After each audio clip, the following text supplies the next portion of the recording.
Raspad Jugoslavije počeo je 1991. godine proglašenjem nezavisnosti Slovenije i Hrvatske, koje se odcjepljuju od zajedničke države, a njihovim putem kreće i Bosna i Hercegovina.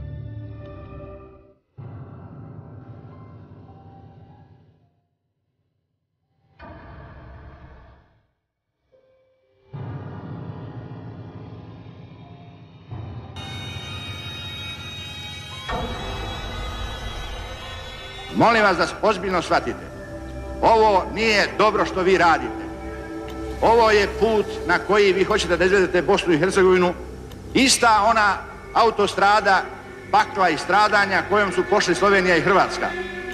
Nemojte da mislite da nećete odvesti Bosnu i Hercegovinu u pakao, a muslimanski narod možda u nestanak. Jer muslimanski narod ne može da se odbrani ako bude rat ovdje. Muslimanski narod početkom 1992. godine nestajao je u Bijeljini, Zvorniku, Vlasenici, Bratuncu, Višegradu, Goraždu i drugim gradovima.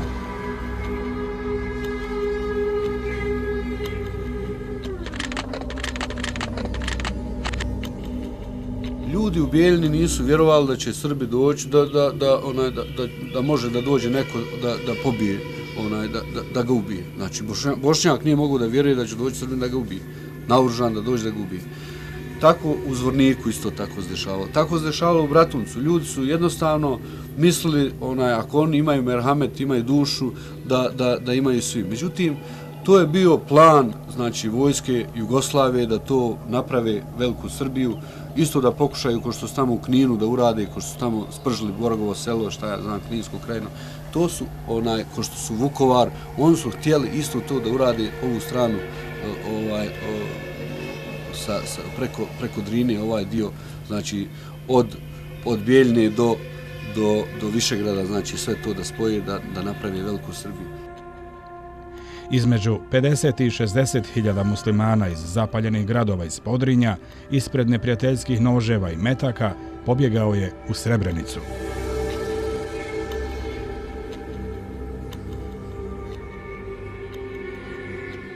Komandant zaštitnih snaga UN-a, francuski general Philippe Morion, posjetio je Srebrenicu u martu 1993.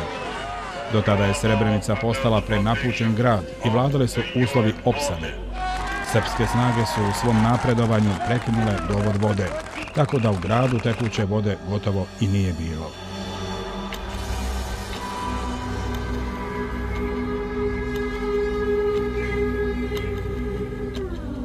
Vijeće bezbjednosti je 16. aprila 1993. reagovalo tako što je donio rezoluciju kojom je proglasio da je Srebrenica zaštićena zona koja se ne smije oružano napadati.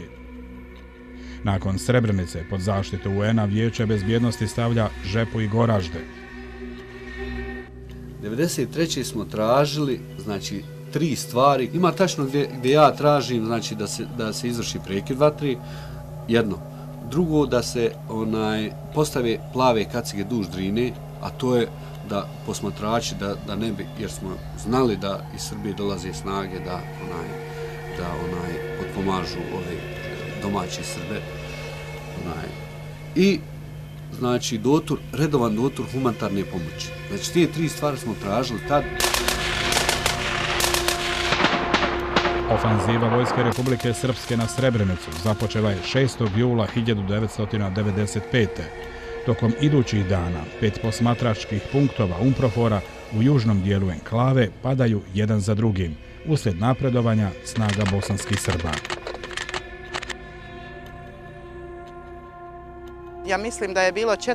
5. jula kad su počela ta istezanje, obruč oko Srebrenice, kad su došli korpusi iz Srbije, kad je došao Novosadski korpus, Užički korpus, Valjevski korpus i Drinski korpus. 4 korpusa su došla na jednu zaštićenu enklavu. Evo pogledajte, to je ta enklava koja je se pusla na milo i nemilo onim zlikovcima što su to poradili.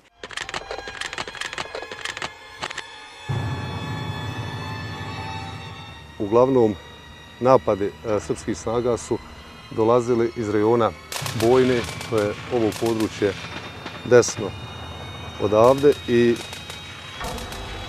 uglavnom mi koji smo ovdje bili nismo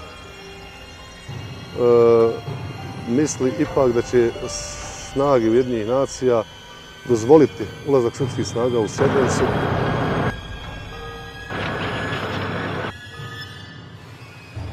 Na sastanku 10. na 11.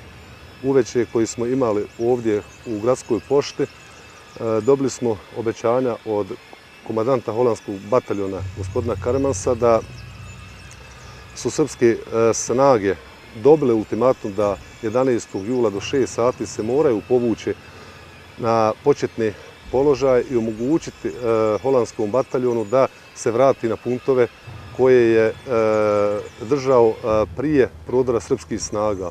Mi smo povjerovali Karemansu jer nam je tu već na tom sastanku rekao da sve što se bude našlo u zoni Bukove glave, to je brdo gore iznad gdje su nalazili srpski artiljerijski položaj, da će biti sravnjeno sa zemljom.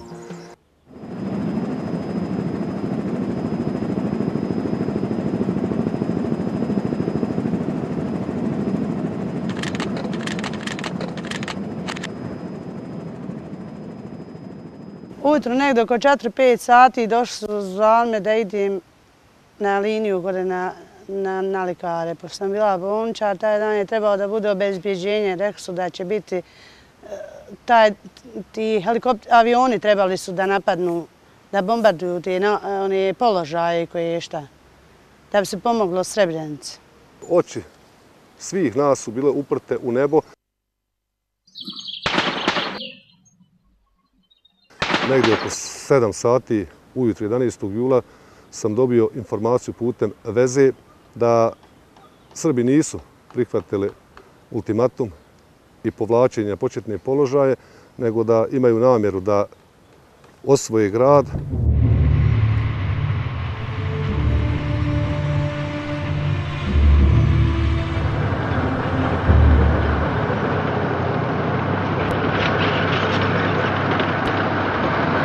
Posle, nakon možda pola sata, uslijedila nova informacija od strane holandskog bataljona i rekli su da će do 10 sati, ukoliko Srbi ne povuku, uslijediti masovni zračni napadi.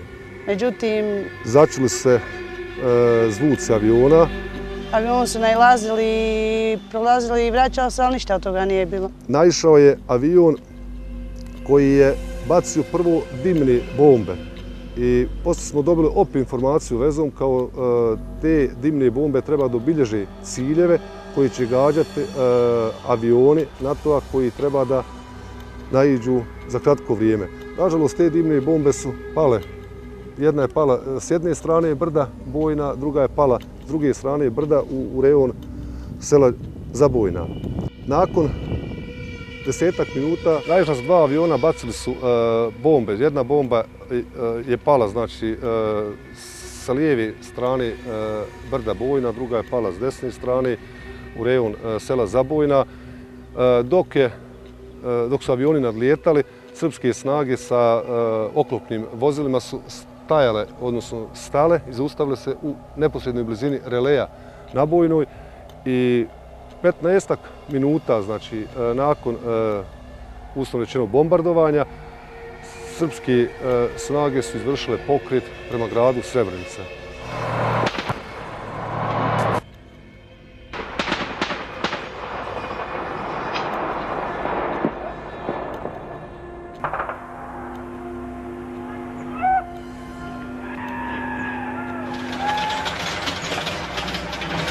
Ne može mi niko ubijediti da ti avioni nisu mogli precizno gađati. Kad smo svjedoci svi šta se dešavalo u Beogradu gdje su rakete prolazile malte ne između, pravile slalom između soltera i rušili su u određene zgrade u Beogradu.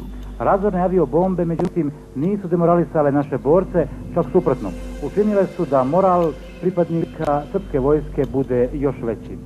Nakon napada od strane vojske i policije Republike Srpske, Bošnjaci koji su u to vrijeme se nalazili ovdje u zaštićenoj zoni Srebrenica su, nažalost, morali napustiti grad.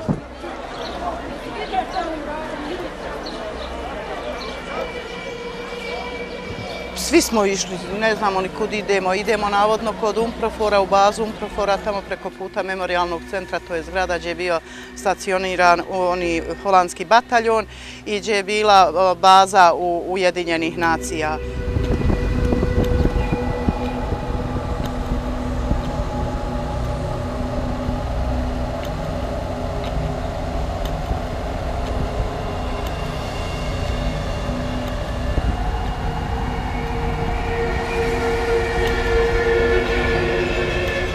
Međutim, kad smo došli na jedno mjesto koje se zove Brestova ravan, došla je vijest i rekli su svi koji se osjećaju da su sposobni da idu preko šume, a koji se ne osjećaju sposobnim, žene, starci i mala djeca da idu u potočare, u bazu Umprofora, da ćemo svi navodno prećemo svi na neku slobodnu teritoriju, bezbjedno, neće nas niko dirati, sam da napusti se Srebrenica.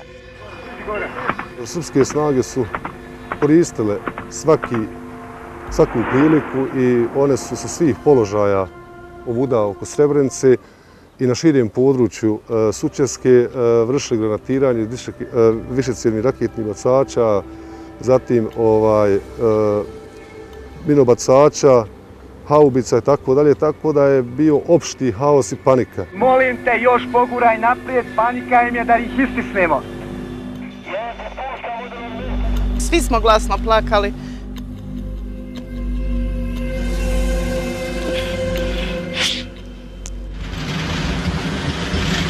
Kada su srpske snage ušle u grad, Bošnjaci su pokušali spas tražiti u bazi UN-a koja se nalazila u vezionicu ovdje u Srebrenici. Međutim, u informacijama sa kojima raspolažem da su holandski vojnici pokušali zabraniti ulazak Bošnjacima u njihovu bazu ovdje kod vezionice i tu je se stvorio metež, haos i panika.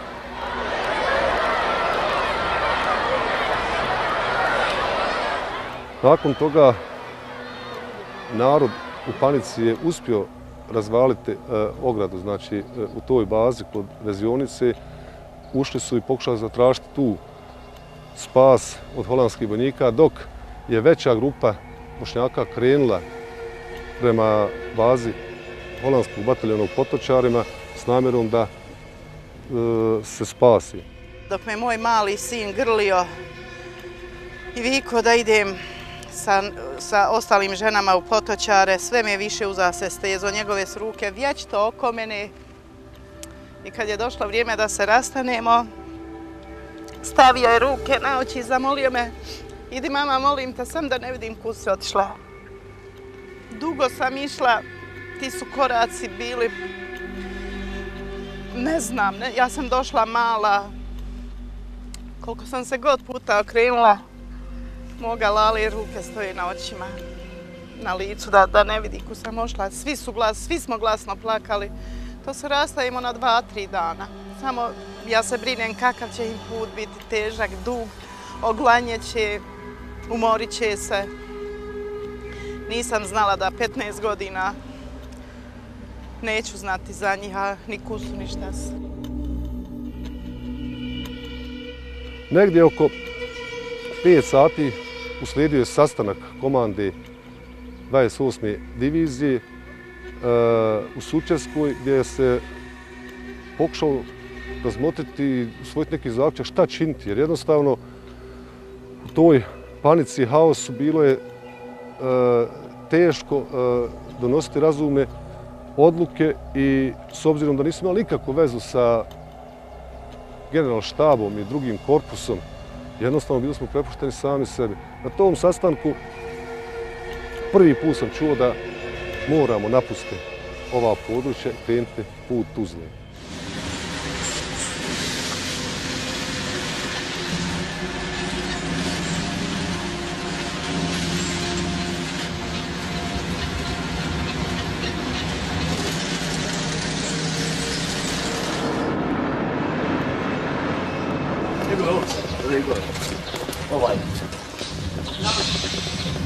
Eto, Živanović je pružilo vam se šansa. Joj, čovječe, pa ja sam imam pritisak 600 kroz 300. To je me lata snima. Pružilo se šansa, gospodine Kovač. Pregledajte malo neku zgradu, pregledajte, uđite pažljivo.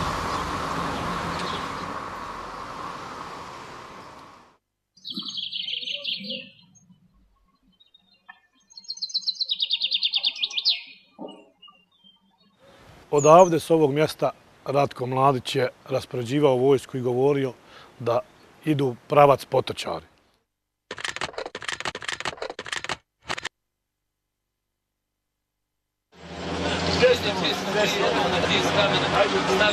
Bravo! Pravac Potočari! Pravac Potočari, bratunac, nemoj se zaustaviti, hajde! Treći ispred mene, skroz, hajde!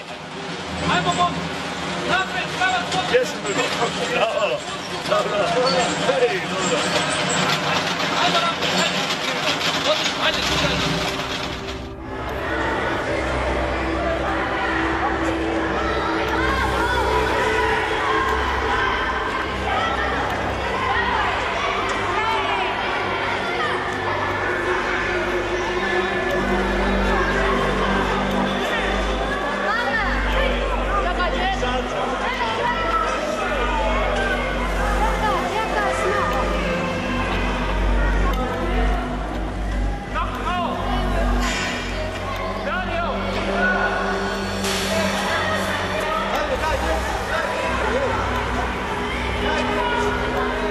Ja sam, s obzirom da sam bio načelnik štaba brigade 281.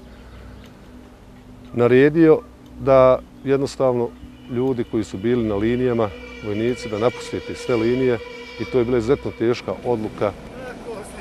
Problem je nastao odmah na početku, jer u području Jaglića i Buljima bilo je minirano područje strane srpskih snaga u periodu od 1992. do 1995. Tako da odmah prilikom polaska smo morali formirati kolonu, znači kolonu 1 po 1, što je usporavalo znači, naš pokret, tako da je formiranje te kolone i prolaskom tih miniranih područja odmah na početku iskomplikovalo i otežalo nama polazak. Tako da sam ja i zadnja grupa, znači koja je krenula sa Jaglića, tek došla na red sutradan u 1:30, znači u 13 sati 30 minuta. A evo, kako sam rekao, čelo kolone je krenulo negdje oko 12 sati, ili bolje reći 24. sata prethodnog dana. Sad možete zamisliti znači, koliko je trebalo vremena da se ta kolona formira, s obzirom da se radilo oko 15.000 ljudi i s obzirom da je odmah na početku trebalo provući ta minirana područja. Ja sam pošao iz Šušnjara prema Tuzli. Rekli su nam da ćemo mi stići sutra u Tuzlu, jer mi narod nismo znali ni koliko je to daleko, ni šta će to se sve dešavati.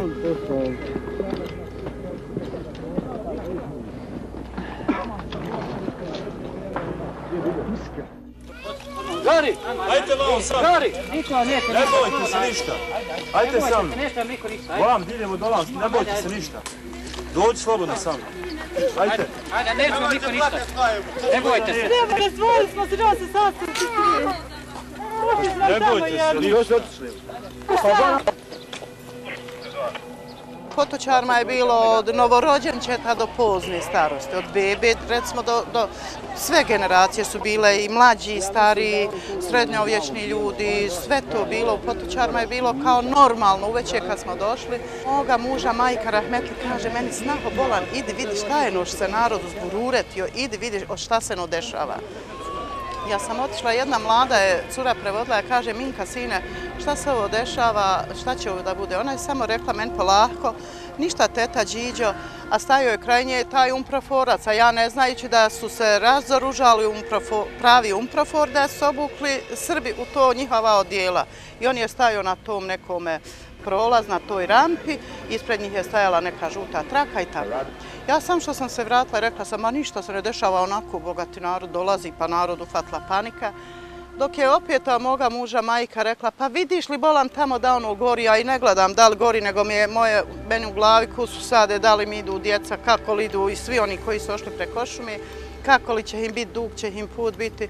Ja kad sam si išla drugi put i upitala Minku, pa bolan Minka kako kažeš da se ništa ne dešava, vidiš li da ovo nešto okolo gori? Ona je meni tiho rekla, znaš šta, ko bude u ovoj žutoj traki bit će odgovoran umprofor za njega, a ko ne bude neće biti umprofor odgovoran za njega. Na jednu kuću Hasana Huseinovića se polaže, postavlja mitraljez, nikad to neću zaboraviti, one sjajne redenike i ono, a to je bilo nedaleko, možda koliko do ove treće tu sijalice, te rasvjete, tu se mitraljez postavljao u potkrovlju i sad pogledaš i gledaš kako postavljaju mitraljez uperen dole u tu masu naroda. Kad su nam rekli, eto dolazi mladić, mladić dolazi, uzeo je megafon i govori, eto mi vam nećemo ništa, kamere su bile uprte u taj narod, u mladića i sve to je bio nedaleko ovako jedno vrijeme pa je se približavao narodu i tako da nas je sam dijela jedna traka između mladića i nas koji smo bili prvi do trake.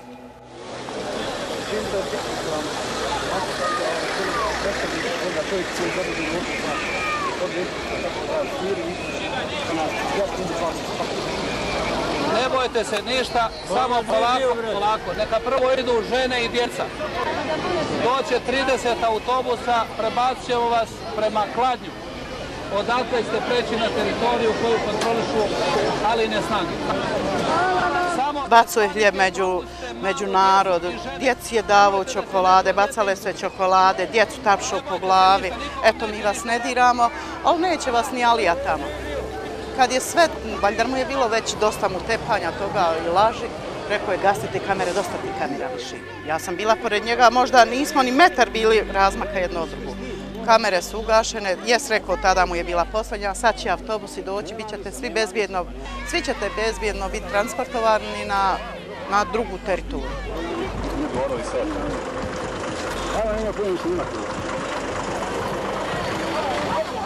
Kako je se počelo do autobusa dolaziti, nije se gledalo da li je on star ili mlad, odmah je počelo odvajanje. Ajde.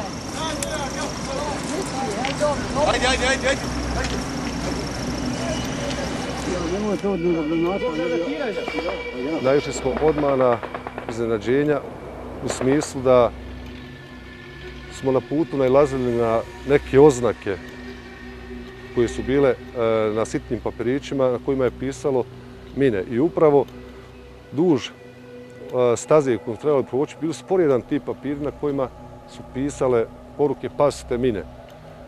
Prvo smo mislili da su to postavili naši koji su bili na čelu kolone. Međutim, drugi su govorili kako su to podvale od strane Srba, kako bi usporili kolonu na određenim mjestima ili proplancima i kako bi mogli već vršiti ubijanja iz oruđa i oružja koje su prethodno već instalirali naspram tih proplanaka kuda smo mi morali prolaziti.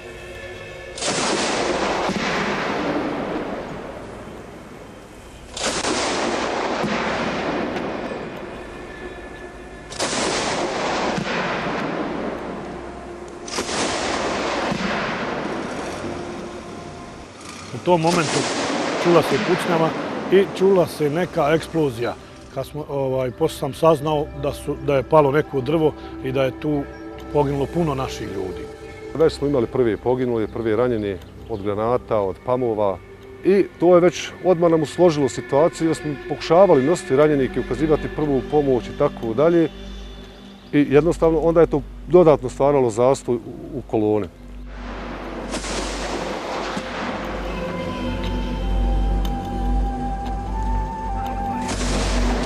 Nakon izvjesnog vremena ljudi se počeli čudno ponašati.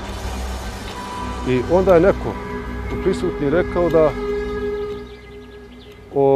Srbi koriste otrove u vodi koju smo pili, znači, a vodu smo pili iz potoka pored kojih smo prolazili. I neko je konstatovao da one granate koje Srbi bacaju da su punjene bojnim otrovima. I onda je opet nastala panika i nažalost ispostavilo se to tačno. Granate koje su padale nakon eksplozije imale su čudan i miris i dim i sve u odnosu na granate koje su u prethodnom periodu padale dok smo bili ovdje u Srebrenici u okruženju. Ko je dofatio te vode, taj je i ostao jer dolazilo je do ludila, ne znam ni sam do kakvih stvari je sve u tom stroju dolazilo. Zamislite da si morao biti sretni dobitnik u tom stroju, da ne budeš blizu onoga ko je izgubio svijest svoju pa da baci bombu ili da te ubije ispred tebe i takve su se stvari dešavale pojedincima.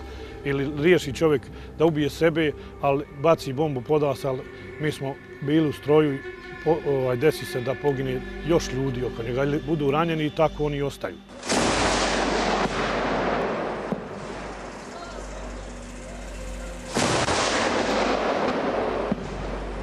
Srbi su nas pratili i povremeno, znači u toku dana su prepucavali na kolonu, ranjavali, ali to je bilo slabijeg intenziteta.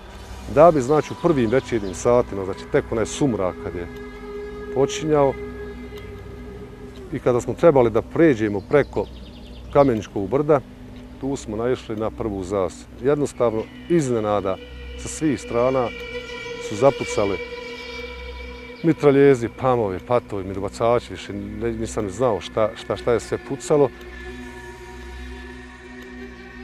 Strah je bio u nas ima. A i bila je hrabrost da se što više izvuče ranjenika iz patuka i koje šta. Međutim, nije bilo mnogo je ostalo tu. Mnogi su i ostali. Onda opet počeli, dali su, ne znam šta je, uglavnom opet smo se postrojili, krenuli dalje. Međutim, stalno je bilo to ubacivanja njihovoga, stalno je bilo prekidanja kolona.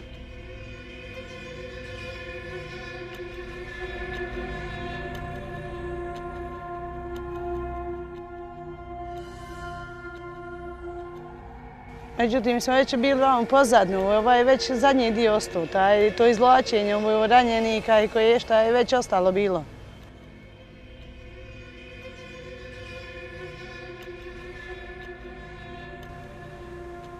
I mi smo prešli asfalt i jednu livadu i krenuli prema Jadru, to da su pustili, trebali smo prići na jedan mostić ovdje, između Konjević polja gore i Nove Kasabe, preko onog jednog mostića.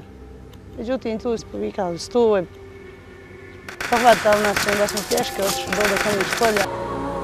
Ja sam vodila moga muža majku pod ruku jer je bila starija žena, nosila sam torbu od moje majke, nosila sam rusak na leđima i došli smo do jednog autobusa. Dok je tu ta mog muža majka ušla u autobus, meni nisu dali. Stajali su dvojica na jednim vratima, dvojica na drugim vratima i pisali su ko ulazi, a vjerovatno i koga odvajaju.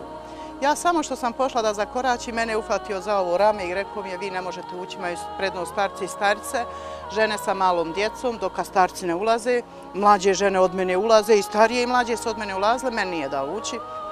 Momak koji je bio obrijan, lijepo, SMB uniforma na njemu, nosio je pušku ovako, nije bio šaren, nije držao pušku uperenu u narod. Rekao mi je zašto nisi ušla sa starcima, ja sam rekla pun autobus nisam mogla. Kaže, evo puni se preko puta, autobus pređe odmah i uđu oni drugi autobus. Ja sam prešla do tog autobusa kad je došlo vrijeme da ja uđem u taj autobus. Isti glas, ja sam pošla lijevom nogom, nikad to ne zaboraviti, da zakoračim na onu papuću, isti glas mi govori ovoliko odozgo iznad glave mi i uzma me opet ponovo za ruku i baca mi, kaže, ja sam vama jednom rekao da vi ne možete ući. Ja sam se odmakla. I tako, otije momak, kao da niko više nije bio potočavna nego nas dvoje, troje. I kaže on meni, kaže, zašto nisu ušla u oti autobus? Ja sam rekla, pa pun autobus nisam mogla da uđem. Kaže, evo vamo se puni ovaj autobus. Ljutito mi je malo rekao, jeste šapto, ali mi je ljutito rekao. Ja sam prešla i tamam da uđem, opet isti taj glas kaže, koliko ću vam puta reći da vi ne možete ući.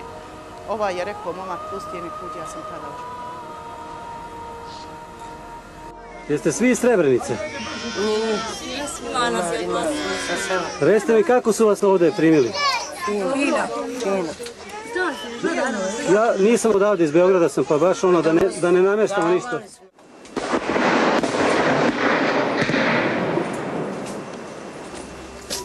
Imao sam u džepu od svoje djece sliku i svaku već je, kad hoćem rad, ljubio sam te slike i pitao se da li ću vas i plakao stvari i mislio da li ću tu svoju djecu ikad više vidjeti.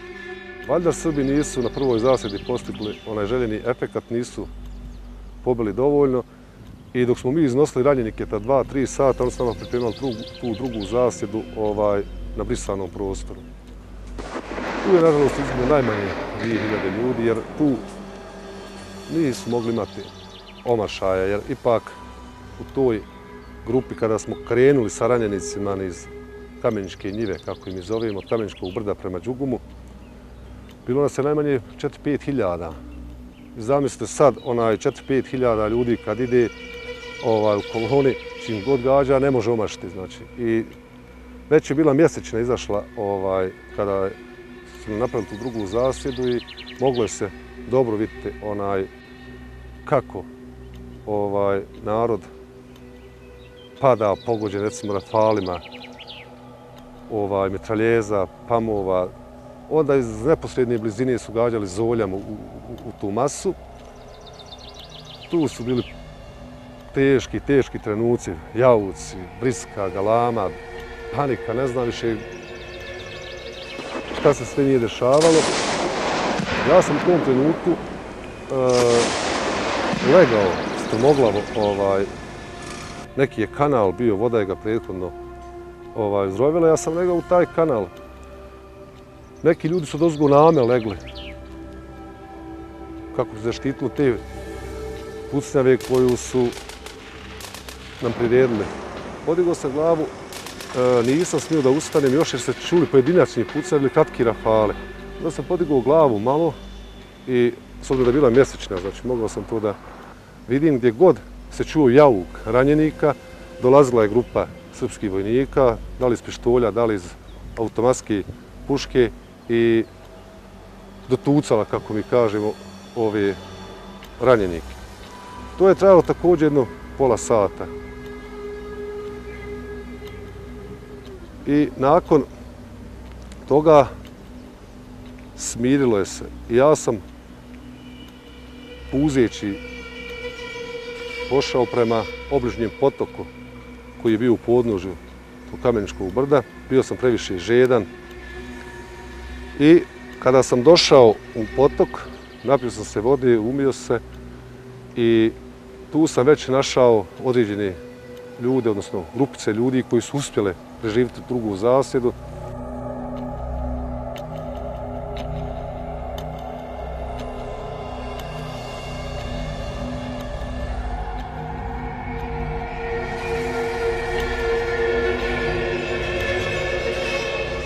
Odnosno izvidnica koja je došla do Kaldrmice, koja je trebala otići do Kaldrmice da izvidi kuda ćemo proći, da ustanovi tu trasu, je se vratila za kratko vrijeme i rekla da je nemoguće preći u tom dijelu iz razloga toga što je prilaz miniran s naše strane, što je pokovan artiljerijom, vojnicima i tako dalje.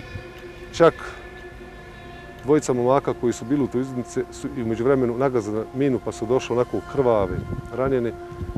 I tada je uslijedio prijedlog da se mi vratimo, da idemo prema Žepi, da je nemoguće prijeći, znači, u rejonu Kaldrmice. Hajde dolamo, ja sam dolamo! Na jedan put je neko pozvao.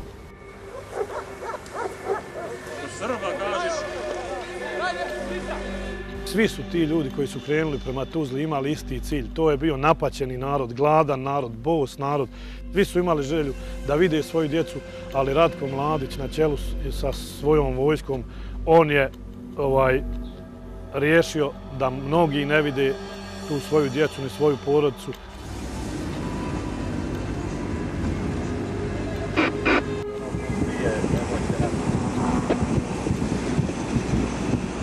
Ajde, dođi, ima nešto. Nakon tog prvog poziva megafonom je zvao Nusret Begić odavde iz Srebrenice koji je bio zarobljen od strane srpskih snaga i rekao da smo opkoljeni, da ne možemo proći Kaldrmicu i Đugum i da dođemo na te pregovore. Onda je uslijedilo tu dogovor, hoćemo ići na pregovore ili nećemo ići. Ja sam predlagao da od tih pregovora nema ništa, da je to još jedna podvala od strane Srba i da ne vrijedi ići pregovarati. Međutim, pojavila se neka grupa ljudi i rekla da se mora ići na pregovore, da nemamo drugog izlaza i tako dalje. Mene su bilo odredili da idem da pregovaram. Ja sam morao tu istraktizirati i nisam htio, rekao sam da ne smijem, da se bojim i tako dalje, jer sam znao ako odem dolje da se neću vratiti živ i bio sam ubeđen da je to podvala od strane Srba.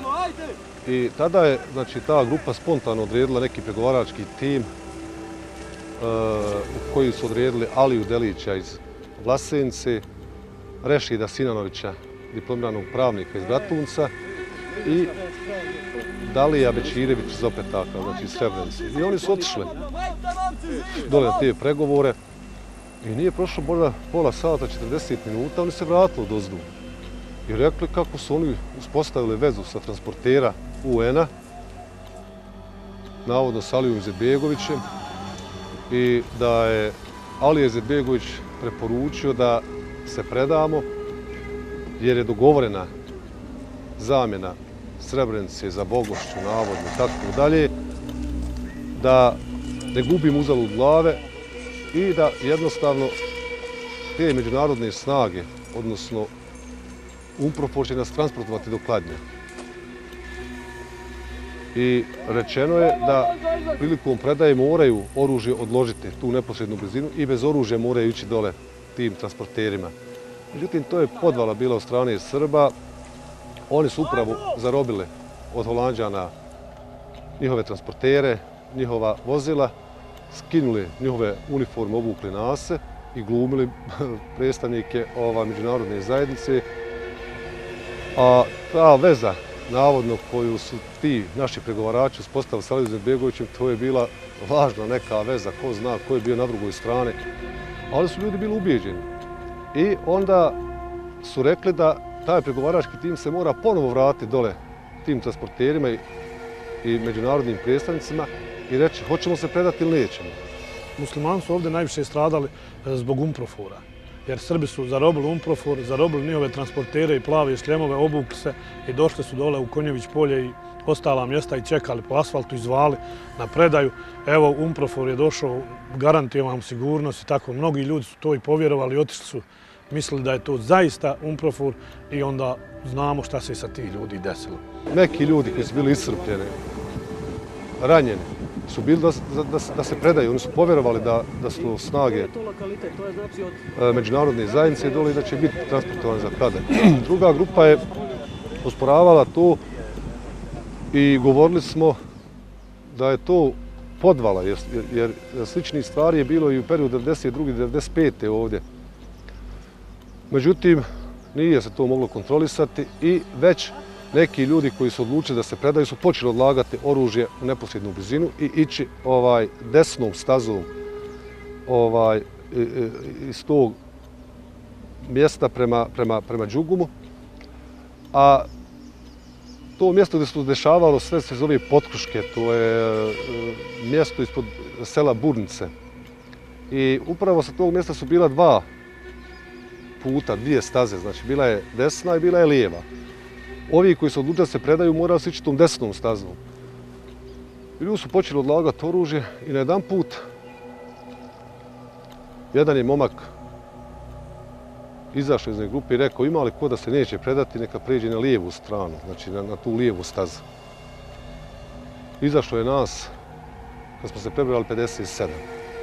Jednostavno 57 je odlučio da se ne preda, a oni ostali su počeli slagati oružje i već formirali kolonu da idu prema Đugumu, odnosno Kadrnici.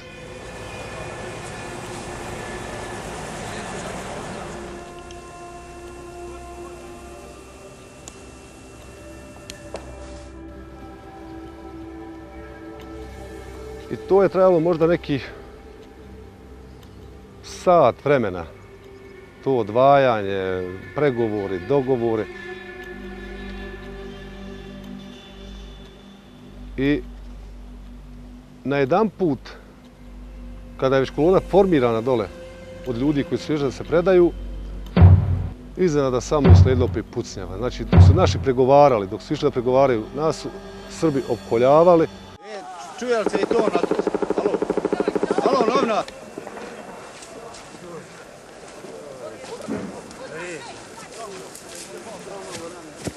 Ne mogu kad njova istigao. Prednji. Ovu. Otkud majica jedna? Ako neću zašto?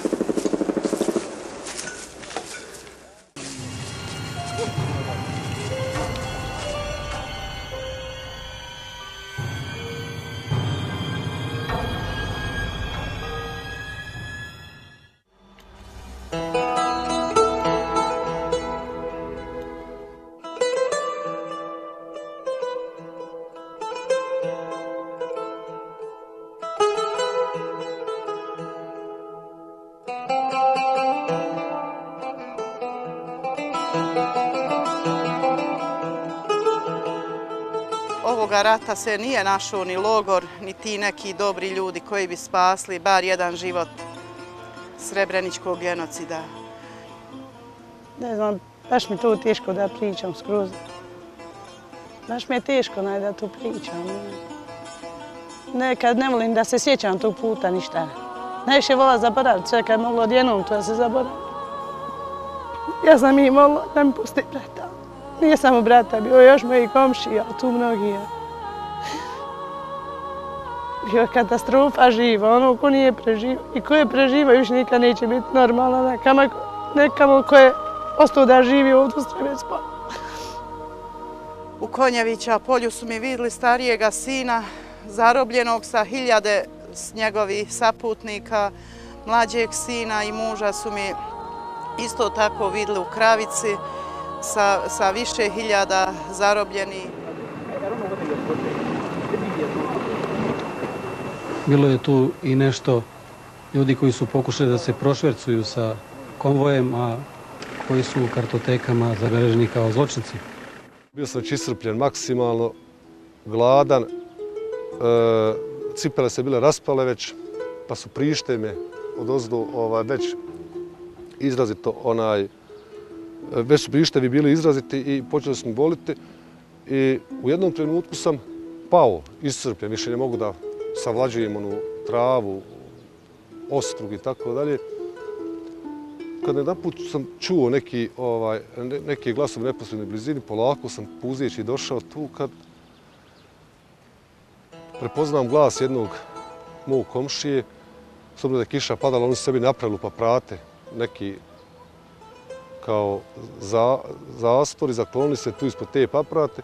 Ja sam se privukao i stvarno tu nađem 4 momaka iz Sučeske. Pitao sam da li imaju šta da jedu, nisu imali ništa, kaže evo mi hoćemo da kupimo puževe, da pečemo puževe. Bio sam toliko iscrpljen da nisam jednostavno više mogu ni ustati, nisam vidio na oči uopšte. Oni su naložili vatru tu u nekim zidinama, stvarno ni puževa bilo, počeli mi puževe peći i jedu puževe.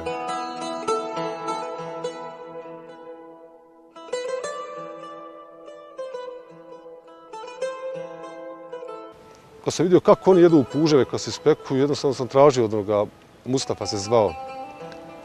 On mi je dao jedan puž pečeni, ja sam imao soli u džepu, uzmem posolim puž, pojedem, dobro. Kako sam pojeo samo jedan puž, jednostavno u mene sa oči isto kao da skinu neku mrenu, bilo nešto, bilo nisam vidio ništa, jedan put ja sam progledao i pitao sam njih da idemo ponovo da pređemo put, međutim oni nisu vjerovali da se može proći ta putna komunikacija dole.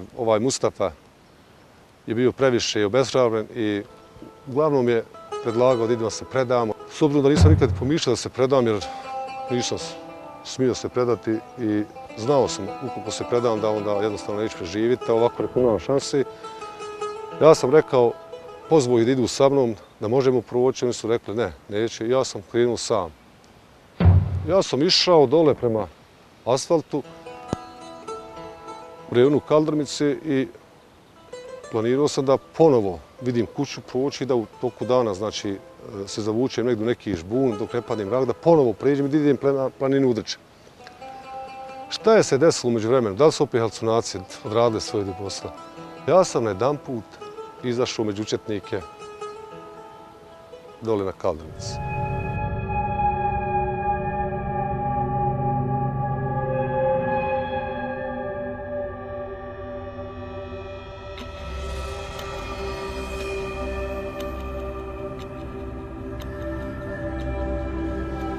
Međutim, ja jednostavno nisam vidio dok sam putovao, znači taj ni asfalt, ni srpske vojnike, koji je bilo masa dole na tom asfaltu, dok nisam sišao dole.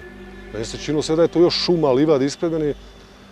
I sad jedan put ja sam samo sa one obale silazim na asfalt i onda sam postao svjestan. Sad ja razmišljam da li ja to sanjam, da li je to stvarnost. Sad čekam da me ubije. Sad razmišljam, hoću ja izvati pištolj da pucam u njega ili ne. Međutim, dok sam ja to razmišljao, prilazi i ja idem prema njemu ko izgubljen. I već ja se sa njim srećem na asfaltu, znači ova ivica pored asfalta travnata. Ne puca on u me, vidim zarobljenih Bošnjaka, okrenuti se leđima prema mene. Na jedan put taj vojnik pitao imam li para. Rekao sam da imam. Kad je taj srpski vojnik mene pitao imaš para, rekao sam da imam. Izvadim ti 200 maraka, kaže još, rekao nema. Imao sam novčanik, izvadim, nema.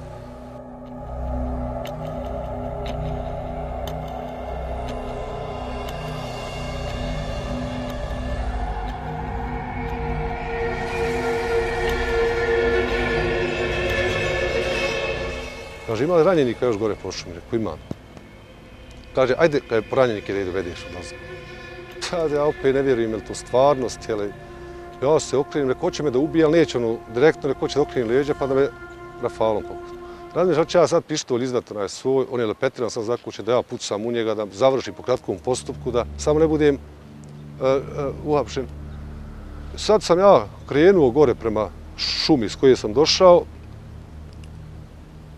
da navodno povedem te ranjenike dole na put, ali ja očekujem sad rafal kad će pucati ovaj vojnik.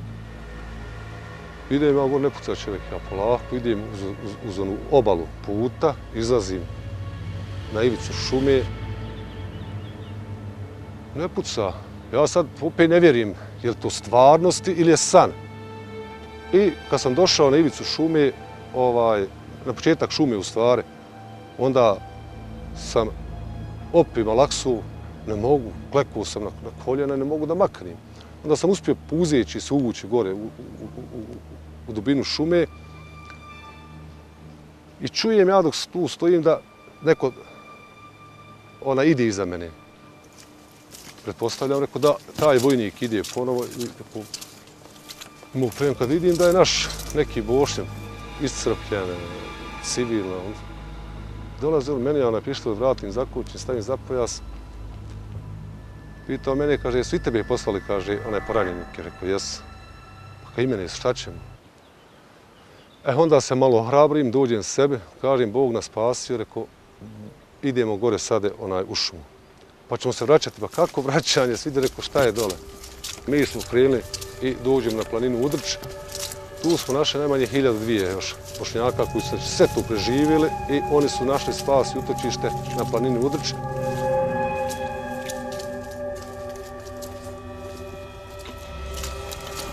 Međutim, želim naglasiti od tih 17 dana koji sam proveo na Udrču, ja i ta grupa od 2000 ljudi najmanje je bilo jedno vrijeme. Mi jednostavno, što je god bilo gljiva, voća dole po onim okolnim selima Cerske, mi smo to pojeli. I više nije imalo šta da se jede. Vidjeli smo naspram da ima stoke u ovim srpskim selima, stoka je puštena po onim livadama. I onda se dogovorimo da jednostavno moramo ići da uzmemo tu stoku.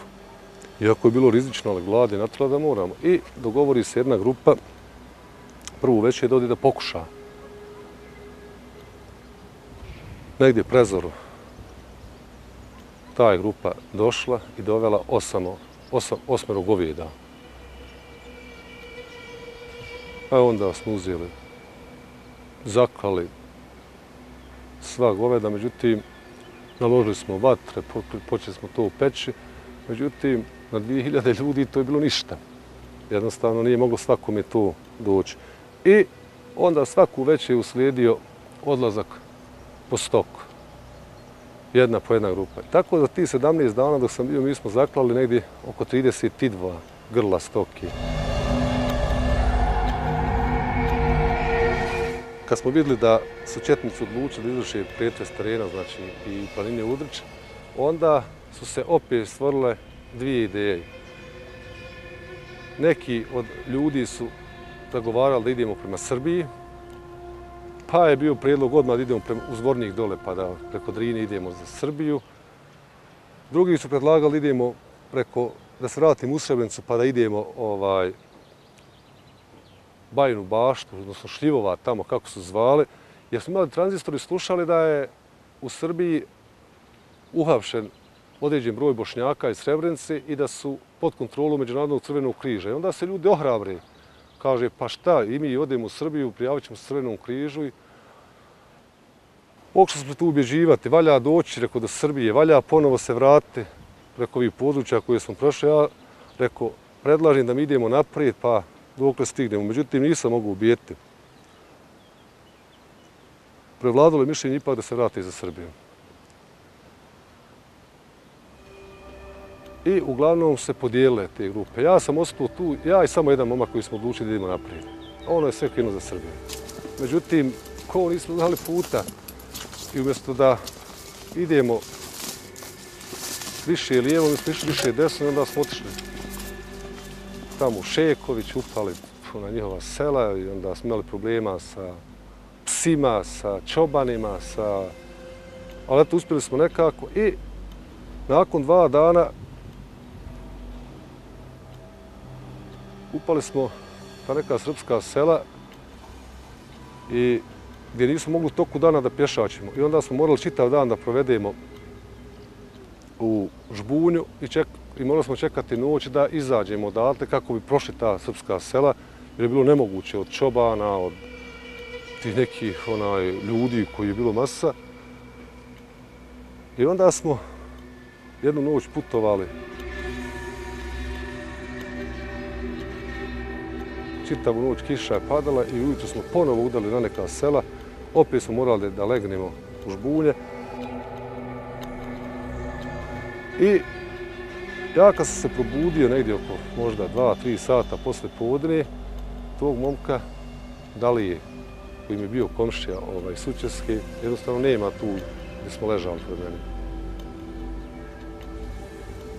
Pokušao sam malo tražiti, pretraživati teren, pokušao sam dovikivati, ali nisam mogao predovikivati. Međutim, nije ga bilo. Nakon 4-5 sati potrage za njim, jednostavno vidio sam da ga nema. I tada sam ostao sam. Bilo mi je teško, jer ipak, dok je on bio, baš smo malo mogli razgovarati, pričati. Pružio mi je neku nadu. Šta je sa njeg bilo danas, ne znam. Da li je on ustao i zasnao, da li je se predao. On je duše bio iznemogao, on je bio malo više plaši možda, nije imao fizičke kondicije, bio je uplašen previše.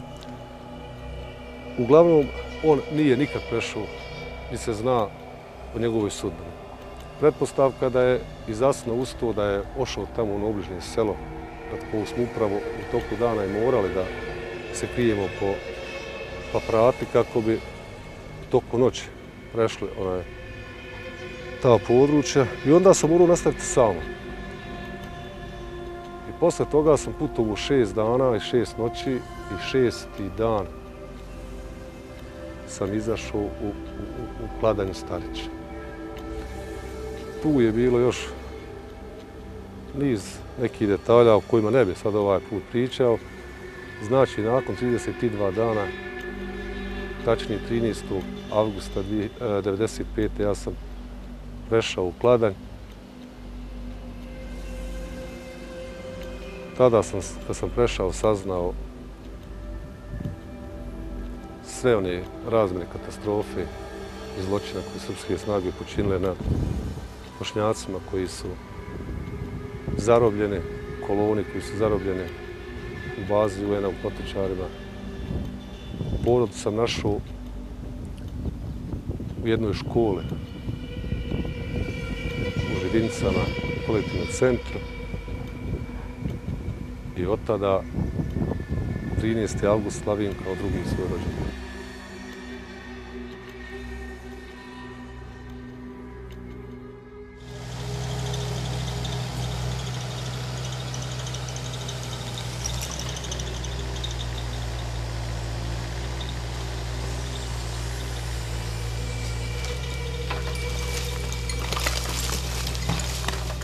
– 2007. godine kad su me zovnuli i kad su mi rekli da su mi našli jedno dijete, to sve ko da je bilo tada. 2010. 10. maja kad su me zovnuli, kad su mi rekli da su mi našli drugo dijete, za mene sve tada, sve su moje lađe potopljene. I kad su došli, trebala sam ja da idem u Tuzlu i ja ne imam pojma da kad trebam, šta trebam. Meni su došli iz Tuzle i rekli su mi po mojoj priči da mi je to stariji sin jer je nosio zeleno-tamni farmer. To je ostalo sasvim malo preko, ispod kaiša što dolazi preko pojasa. I što je još žalosnije, mog starijeg sina tijelo nije čitavo od pojasa.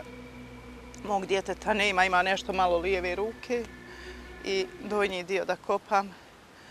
Nisam mislila kopati ove godine, ali su rekli da ne postoji nikakva mogućnost da se može više naći.